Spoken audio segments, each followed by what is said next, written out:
BA, BCom तथा BSc द्वितीय वर्ष के चतुर्थ सत्र के विद्यार्थियों का इस कक्ष में स्वागत है। तो आज हम पढ़ेंगे बिहारी के दोहे, जो कि बिहारी द्वारा लिखित है। और पाठ पढ़ने से पहले, बिहारी के दोहे पढ़ने से पहले हम बिहारी का परिचय देंगे। तो महाकवि बिहारी लाल हिंदी साहित्य के रीतिकाल के प्रतिनिधित्व कवि माने जाते हैं। रीतिकालीन काव्यधारा में श्रृंगार की रसधारा अद्योपांत प्रवाहित हुई है। यह युग सुरा और सुंदरी का युग था। बिहारी ने भी इस युग का सच्चा प्रतिनिधित्व किया है। उनका काव्य तत्कालीन युग का दर्पण है। वे मूलतः श्रृंगार और सौंदर्य के चितरे कवि थे।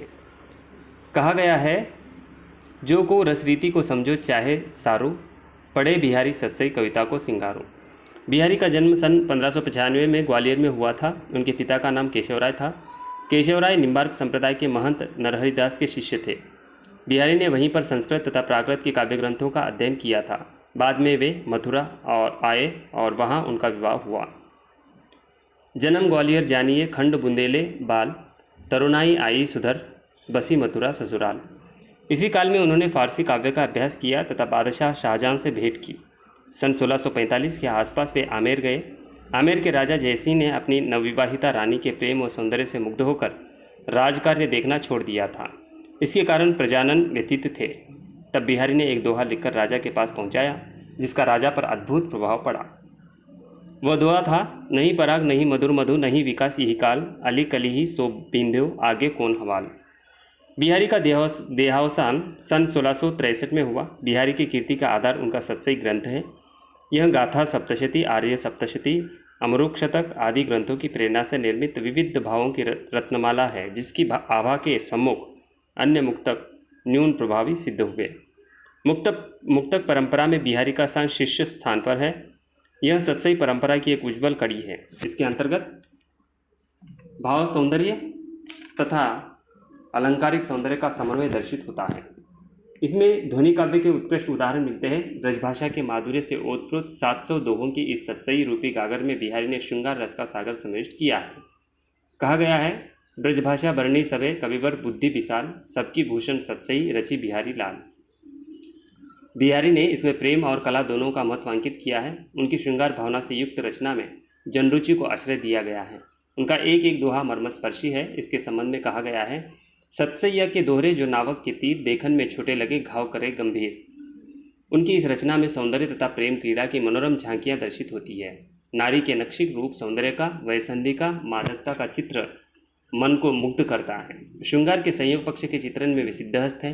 आंतरिक भावना से प्रेरित शारीरिक चेष्टाओं तथा विभिन्न क्रियाकलापों का बिहारी ने इतना मार्मिक चित्रण किया है कि वह मानस पटल पर अमिट प्रभाव छोड़ता है। उनके वियोग वर्णन में कलात्मक अभिरुचि का परिचय प्राप्त होता है। स्वाद परिवर्तन के लिए भक्ति, नीति तथा प्रकृति सौंदर्यपरक दोहों का भी प्रयोग किया गया है। अतः बिहारी सत्सई में श्रृंगार, भक्ति और नीति का सुंदर संगम हुआ है। ब्रजभाषा पर बिहारी का असाधारण अधिकार था। उनके दोहों में शब्द रत्न के समान जड़े हैं। उनकी रचना में भावानुसारिणी, लयात्मक, कोमलकांत शब्दावली से युक्त माधुर्यपूर्ण तथा रसात्मक भाषा का प्रयोग किया गया है।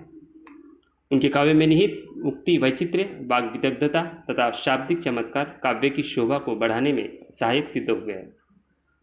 बिहारी ने कविता को उपमा, रूपक, अनुप्रास, श्लेष, यमक आदि अलंकारों से सुशोभित किया है। उनकी भाषा में समाज शक्ति उनकी सफलता का प्रमुख कारण है।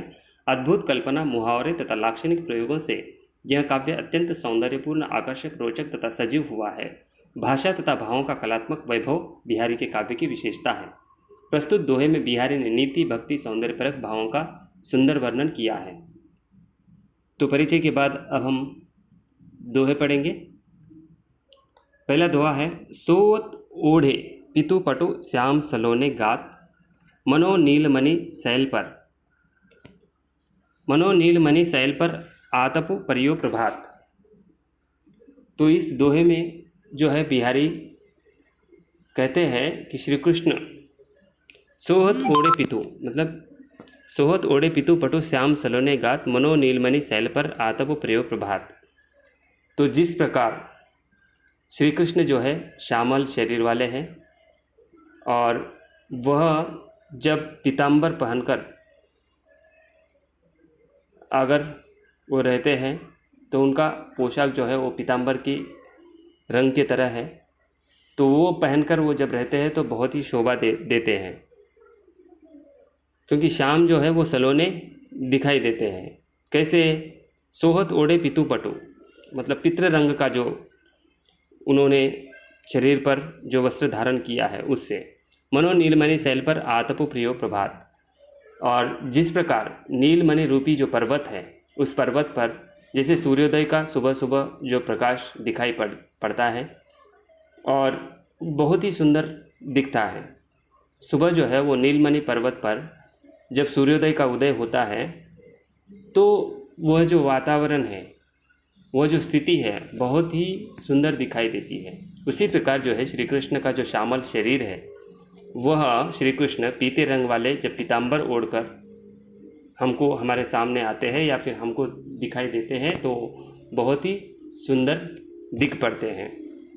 तो इस प्रकार जो है इसमें श्री कृष्ण के प्रति जो भक्ति भावना है बिहारी की, वो स्पष्ट हुई है। और उनकी जो भाषा है बिहारी की, वो भाषा जो है वो ब्रज भाषा है। अब हम देखते हैं दूसरा दोहा। जगतु जनायो जिहि सकलु, सो हरि जान्यो नाही, जो आँखिनु सब देखिए आँखी न देखी जाए।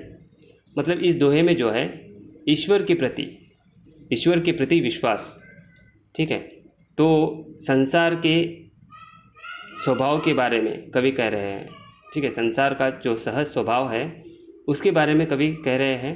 तो कवि का कहना है कि यह जगत जो है, विश्व जो है, सारे विषयों को जानता है, ठीक है। विश्व में जो भी, मतलब विश्व जो है सारे विषयों को जानता है, पर ईश्वर के बारे में कुछ नहीं जानता, ठीक है। ईश्वर के बारे में हम जो है बहुत कुछ जानते हैं। जो संसार में जो भी लोग रहते हैं, जो मानव जाति रहती है, वो हम जो है सब कुछ विषयों को जानते हैं, लेकिन भगवान के बारे में कुछ नहीं जानते। तो जिस प्रकार हमारी आंखें हैं वो सब कुछ देख सकती हैं, ठीक है। जिस प्रकार हमारी आंखें हैं वो सब कुछ देख सकती है, पूरे संसार को देख सकती है हमारी आंखें, लेकिन खुद अपने आप को नहीं देख सकती। उसी प्रकार जो है सारा संसार जग सबको जानता है, पर जिसने उस जगत का निर्माण किया उस ईश्वर के बारे में कुछ नहीं जानता। अर्थात इस सृष्टि के जो निर्माता है, तो ईश्वर के प्रति जो उनका विश्वास है वह विश्वास अडिग है, वह विश्वास जो है पूरा है। तो इस प्रकार देखते हैं कि मतलब इसमें जो है ईश्वर के प्रति जो विश्वास है वो बिहारी के दोहों में हमको मिलता है। और बिहारी की यहाँ पर भी जो भक्ति भावना है ईश्वर के प्रति वह हमको दिखाई देती है। अब हम तीसरा दोहा पढ़ते हैं। सील मुकुट कटिकाछनी कर मुरली उर्माल, यही बानक मोह मन बसो सदा बिहारी लाल, ठीक है।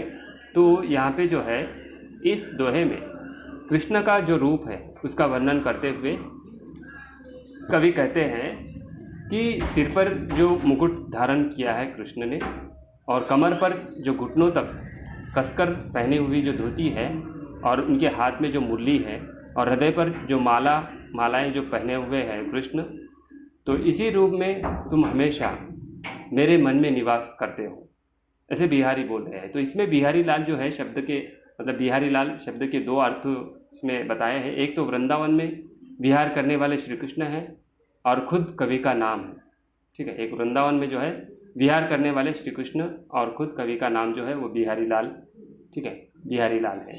तो बिहारी लाल का अर्थ श्री कृष्ण भी है और बिहारी लाल भी है, तो एक कवि भी है, वो ऐसा मतलब बिहारी लाल समझते हैं। अर्थात बिहारी लाल जो है वो प्रार्थना कर रहे हैं कि वृंदावन विहार करने वाले हे कृष्ण, मुझे तुम उसी रूप में सदा मेरे मन में निवास करो, ठीक है। किस रूप में?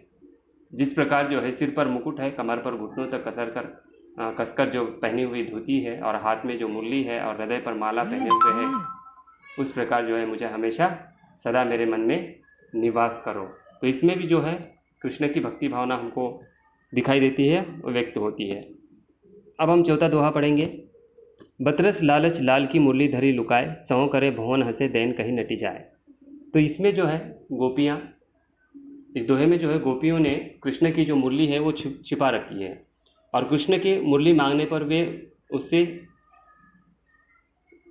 कृष्ण से कह रही है कि नहीं नहीं हमने तो नहीं लिए हैं, लेकिन उनके भंवे उठाकर और एक दूसरे को जो आपस में इशारा करके वो हंसती है और कृष्ण को देखकर इधर तो बोलती है कि हमने नहीं चुराई है मुरली, और उसके भौमे और आंखों का जो इशारा होता है वो कह देता है कि इनके पास मुरली है। तो कृष्ण के बहुत बोलने पर भी वे मुरली लौटने का नाटक और ढंग करती है और फिर मुरली को वापस छिपा लेती है। अब आगे हम देखते हैं, तो इसमें भी जो है कृष्ण और गोपिकाओं की जो लीला है उस लीलाओं का वर्णन इस दोहे में किया गया है। और दूसरा पांचवा जो दोहा है, बड़े न हुजे गुन्नी बिनु बिरत बढ़ाई पाए, कनक धतुरे सो कहत घनो गढ़ो न जाए। तो इसमें जो है ये दोहा जो है कवि का कहना है इस दोहे के माध्यम से कि कोई व्यक्ति अनेक उपाधियों पर होने पर भी, ठीक है, अनेक उपाधियां होने पर भी, मतलब उनके पास बहुत ज़्यादा धन दौलत सब कुछ होने पर भी यदि उसके गुण अच्छे अगर नहीं होते तो वो महान नहीं हो सकता। जिस प्रकार धतुरा है, जिस प्रकार धतुरा को कनक भी कहा जाता है, लेकिन कनक या सोने का नाम रहने पर भी कनक जो है धतुरे को भी कनक कहा जाता है, और कनक मतलब सोना जो गोल्ड होता है उसको भी कनक कहा जाता है। लेकिन जिस प्रकार धतुरा जो है, धतुरे को कनक भी कहा जाता है, लेकिन कनक या सोने का नाम रहने पर भी धतुरे से गहने नहीं बना सकते।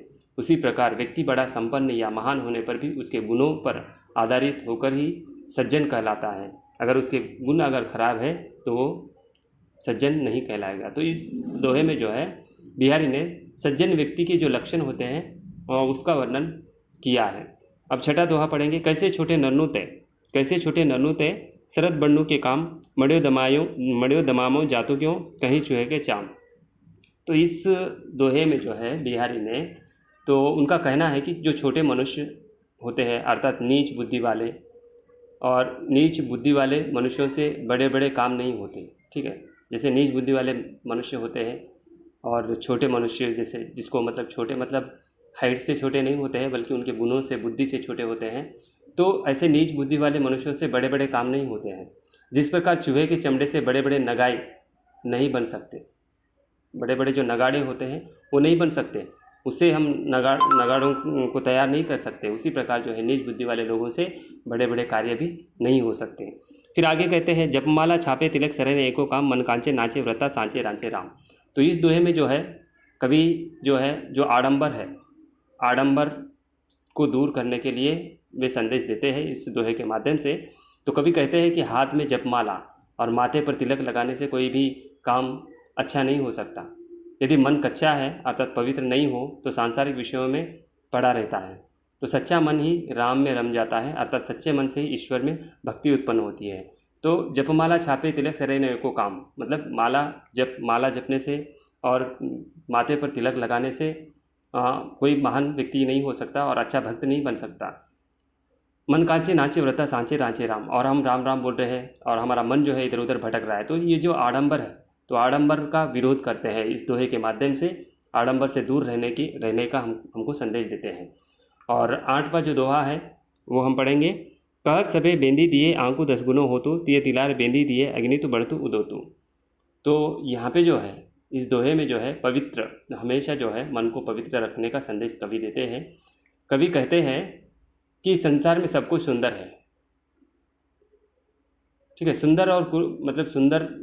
कहत सबे बेंदी दिए आंकू 10 गुनो होतु, तिये लीलार बेंदी दिए अग्नितु बढ़तु उदोतु। मतलब अग्नितु बढ़तु उदोतु मतलब जो संसार है वो सब संसार में जो है सभी जो है वो महान है, ठीक है। कहत सबे बेंदी दिए आंकू 10 गुनो होतु, तो मतलब यहाँ पे जो कह रहे हैं बिहारी वो ये है कि जो ज्ञान होता है, ठीक है, कहत सबे बेंदी दिए आंकू 10 गुनो होतु, मतलब हमारे पास जो ज्ञान है, ठीक है, हम ज्ञान दूसरों को बांटते हैं तो बांटने से क्या होता है वो 10 गुना बढ़ जाता है।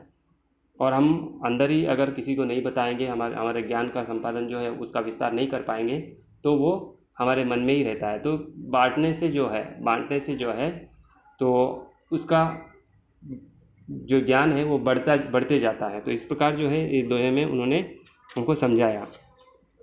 और उसी प्रकार जो है बढ़त संपत्ति सलीलू मन सरोज बढ़ जाए, घटत सुन फिरी घटे बरु समूल कुमेलाई।